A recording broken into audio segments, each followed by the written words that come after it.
दोस्तों, जब भी हम जिक्र करते हैं इस कायनात का यानी इस यूनिवर्स का, तो हमारे दिमाग में बहुत से सवाल घूमने लगते हैं। जैसे हमारी ये कायनात आखिर बनी कैसे होगी, ये आखिर कितनी बड़ी होगी, और ऐसा क्या है जो आज भी इस कायनात ने अपने अंदर छुपा रखा है। तो दोस्तों, वैसे तो इस कायनात ने अपने अंदर बहुत से भयानक राज दफन किए हुए हैं, लेकिन जो सबसे भयानक हमने देखा है वो है ब्लैक होल।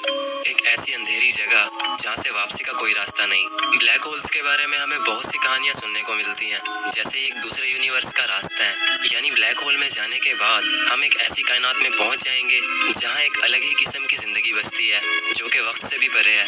यानी वहां कोई वक्त नहीं होगा और कभी भी मौत नहीं आएगी। और कुछ लोग तो ये भी मानते हैं कि ब्लैक होल्स खुदा तक पहुंचने का रास्ता होते हैं, लेकिन दोस्तों ये सब सिर्फ लोगों के मन गढ़ंत अंदाजे हैं, क्योंकि आज तक सिर्फ ब्लैक होल्स को देखा गया है, उन्हें ऑब्जर्व नहीं किया गया। जैसे कि ब्लैक होल्स में जाने वाली कोई भी चीज वापस नहीं आती, तो ये बता पाना मुश्किल है कि ब्लैक होल मौत देते हैं या फिर एक नई जिंदगी।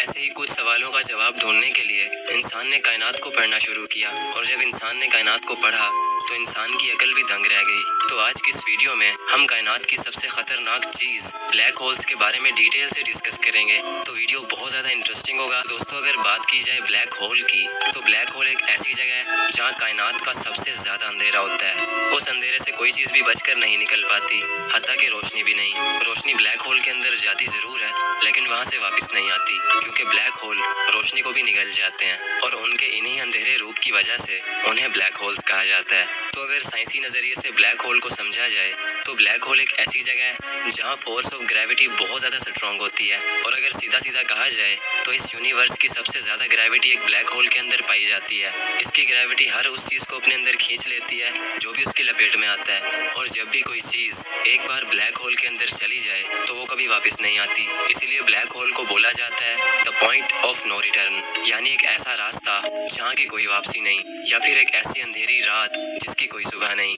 ब्लैक होल में जाने के बाद फिजिक्स का कोई ला काम नहीं करता, हत्ता कि न्यूटन के ग्रेविटी के लॉज भी ब्लैक होल के अंदर फेल हो जाते हैं। यानी ब्लैक होल हमारे यूनिवर्स का एक खौफनाक और तिलस्मी चेहरा है, जिसे समझ पाना बिल्कुल भी आसान नहीं। तो ये तो हो गई ब्लैक होल की तारीफ कि ब्लैक होल होता क्या है। तो अब अगर हमें ब्लैक होल को और ज्यादा समझना है, तो हमें कुछ सवालों का जवाब ढूंढना पड़ेगा, जैसे कि एक ब्लैक होल आखिर बनता कैसे है। क्या होगा कि अगर हमारी अर्थ एक ब्लैक होल में गिर जाए, और अगर हमारा सूरज ही एक ब्लैक होल बन जाए, तो हमारे सोलर सिस्टम का क्या होगा। तो ऐसे ही कुछ सवालों का जवाब ढूंढकर हम समझ पाएंगे कि एक ब्लैक होल आखिर क्या भला है। तो बस अब टाइम जाया किए बगैर अपने सवालों का काउंटडाउन शुरू करते हैं। क्वेश्चन नंबर 10, एक ब्लैक होल आखिर बनता कैसे है। इस सवाल का जवाब ढूंढने के लिए हमें 100 साल पीछे जाना पड़ेगा, यानी 20वीं सदी में, क्योंकि 20वीं सदी के लोगों को लगता था कि ब्लैक होल जैसी कोई चीज नहीं होती। उनके लिए ये सब सिर्फ किस्सों कहानियों जैसा था। 1916 में एक साइंटिस्ट थे जिनका नाम था कार्ल श्वार्ज़शाइल्ड। उन्होंने आइंस्टाइन की जनरल थ्योरी ऑफ रिलेटिविटी का इस्तेमाल किया कि अगर हम किसी भी चीज के साइज को बहुत ज्यादा कंप्रेस कर दें तो वो चीज एक ब्लैक होल बन जाएगी। अब ये तो आप जानते ही होंगे कि जब हम किसी चीज को कंप्रेस करते हैं तो उसका साइज छोटा हो जाता है। तो सर श्वार्ज़शाइल्ड के मुताबिक जब भी हम किसी मैस को हद से ज्यादा कंप्रेस कर देंगे तो वो एक ब्लैक होल बन जाएगा। यानी अगर हमारी अर्थ के साइज को बहुत छोटा कर दिया जाए तो हमारी अर्थ भी एक ब्लैक होल बन जाएगी। खैर, उस वक्त तो इस थ्योरी को मजाक समझा जाता था, लेकिन जब 1971 आया तो ये थ्योरी एक हकीकत बन गई, क्योंकि 1971 में साइंटिस्ट ने इस कायनात का सबसे पहला ब्लैक होल देखा, जिसे देखने के बाद ये पता चला कि वो हाईली कंप्रेस्ड था। वो ब्लैक होल हमारी जमीन से 6000 लाइट ईयर की दूरी पर था। और अगर आपको लाइट ईयर का नहीं पता तो मैं आपको बताता चलूं कि एक लाइट ईयर का मतलब है जहां लाइट को पहुंचने में 1 साल लग जाए। यानी अगर एक प्लेनेट पर सूरज की रोशनी को पहुंचने में 1 साल लगेगा तो इसका मतलब है वो प्लेनेट सूरज से 1 लाइट ईयर की दूरी पर है। तो जो ब्लैक होल सबसे पहले डिस्कवर हुआ था वो हमारी जमीन से 6000 लाइट ईयर की दूरी पर था। यानी अगर हमारी जमीन से उस ब्लैक होल पर लाइट भेजी जाए तो उस लाइट को वहां पहुंचने में 6000 साल लग जाएंगे। और हम अच्छी तरह जानते हैं कि लाइट इस कायनात की सबसे फास्ट चीज है। क्वेश्चन नंबर 9, ब्लैक होल्स कितनी टाइप्स के होते हैं। तो दोस्तों, 1971 से लेकर अब तक साइंटिस्ट बहुत से ब्लैक होल्स को देख चुके हैं, जिनमें उन्हें अब तक 4 किस्म के ब्लैक होल्स देखने को मिले हैं। Miniature black holes, stellar black holes, intermediate black holes और सुपर मैसिव ब्लैक होल्स। अब अगर बात की जाए मिनिएचर ब्लैक होल्स की, तो ये ब्लैक होल बहुत ही छोटा होता है। एक एस्टीमेट के मुताबिक इस ब्लैक होल का साइज सिर्फ एक सिंगल एटम के जितना होता है, लेकिन फिर भी ये इतना पावरफुल होता है कि एक बड़े से पहाड़ को आराम से निगल सकता है। इन छोटे ब्लैक होल्स की उम्र इस कायनात की उम्र के लगभग आसपास होती है। तो साइंटिस्ट का ये मानना है कि ये छोटे ब्लैक होल्स शायद बिग बैंग के फौरन बाद बन चुके थे, जब स्पेस ने अपने कुछ टुकड़ों को इधर उधर बिखेर दिया होगा। मिनिएचर ब्लैक होल्स के बाद आते हैं स्टेलर ब्लैक होल्स, जिनका साइज हमारे सूरज से 10 से 15 गुना या फिर 20 गुना तक भी बड़ा हो सकता है। ये ब्लैक होल्स सुपरनोवा के बाद बनते हैं, और सुपरनोवा तब होता है जब एक बहुत ही बड़ा स्टार मरता है। ये स्टार हमारे सूरज से कम 25 गुना ज्यादा बड़ा हो सकता है, और जब ये मरता है तो ये फट जाता है। इसके फटने से इतनी ज्यादा रोशनी फैलती है जो कि सूरज की रोशनी से भी अरबों खरबों गुना ज्यादा होती है, और इसके अंदर से इतनी हाई एनर्जी रिलीज होती है कि उसकी रोशनी एक गैलेक्सी में कई हफ्तों तक रहती है। स्टार के मरने के इस अमल को सुपरनोवा कहा जाता है, और सुपरनोवा के बाद बनता है एक स्टेलर ब्लैक होल। अब नंबर 3 पर आता है इंटरमीडिएट ब्लैक होल। ये ब्लैक होल्स तब बनते हैं जब बहुत सारे स्टेलर ब्लैक होल्स एक दूसरे में मर्ज होकर एक बड़ा ब्लैक होल बना देते हैं। और अब जो सबसे खतरनाक और सबसे बड़ा ब्लैक होल है वो है एक सुपर मैसिव ब्लैक होल। ये ब्लैक होल इतना ज्यादा बड़ा होता है कि इसका साइज हमारे सूरज से अरबों खरबों गुना ज्यादा होता है।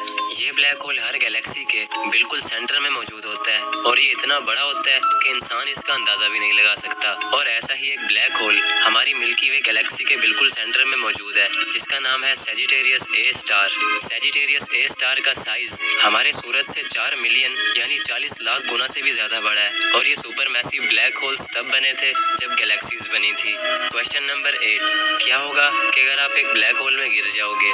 तो इसका जवाब है कि ब्लैक होल के अंदर कायनात की सबसे ज्यादा ग्रेविटी पाई जाती है। ये हर चीज को अपने अंदर इतनी ज्यादा ग्रेविटेशनल फोर्स से खींचता है कि या तो वो चीज फट जाती है या फिर वो बहुत ज्यादा स्ट्रेच हो जाती है।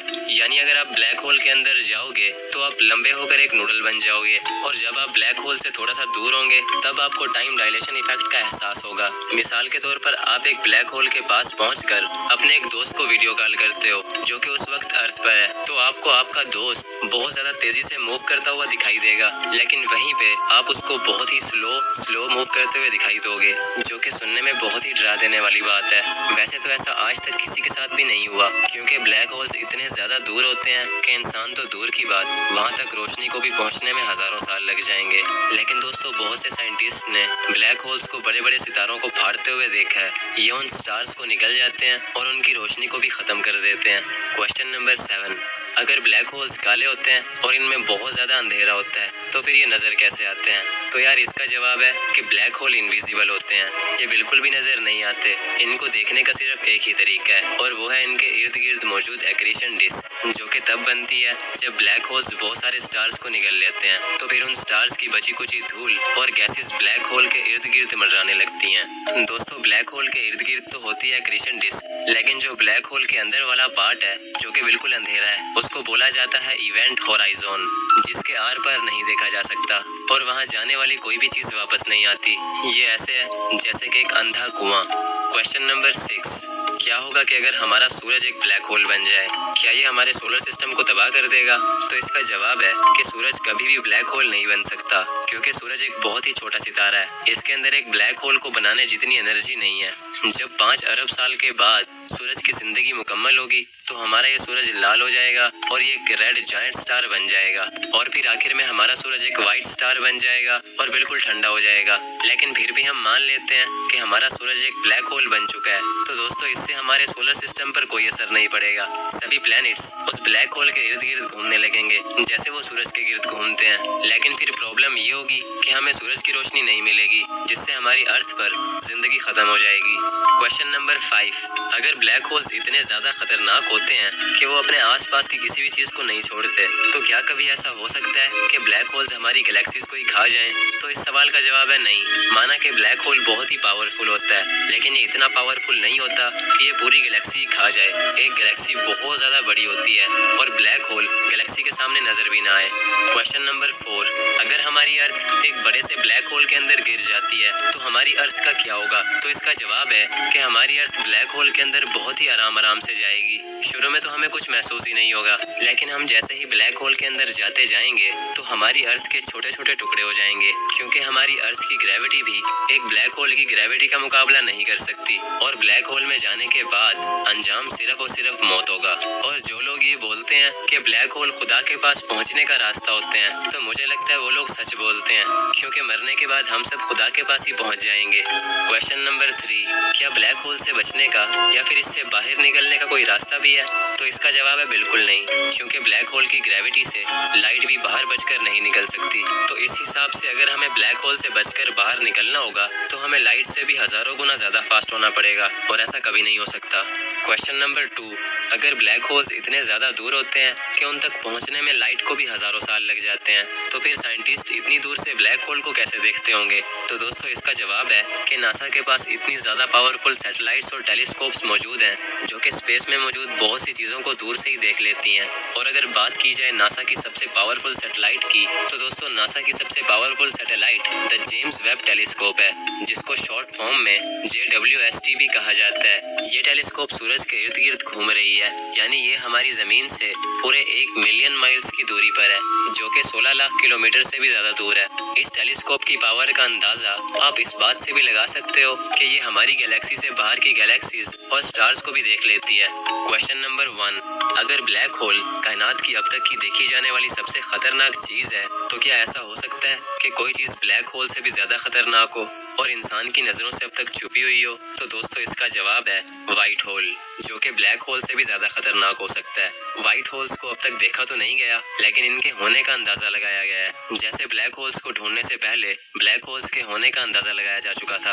अब व्हाइट होल्स कैसे हो सकते हैं और ये कितने खतरनाक हो सकते हैं, इस पर मैं रिसर्च करके किसी नेक्स्ट वीडियो में एक्सप्लेन करूंगा। और ना जाने ऐसे कितने ही खतरे हमारे स्पेस में घूम रहे होंगे, जिन तक पहुंचना तो दूर, उनके बारे में सोचना भी हमारे लिए नामुमकिन सी बात है। तो दोस्तों अब मैं उम्मीद करता हूँ आपको आज का ये वीडियो पसंद आया होगा। इन वीडियोस को बनाने में बहुत ज्यादा रिसर्च लगती है और एडिटिंग में बहुत सारा टाइम लगता है, तो इसलिए इस वीडियो को एक लाइक करके जाना।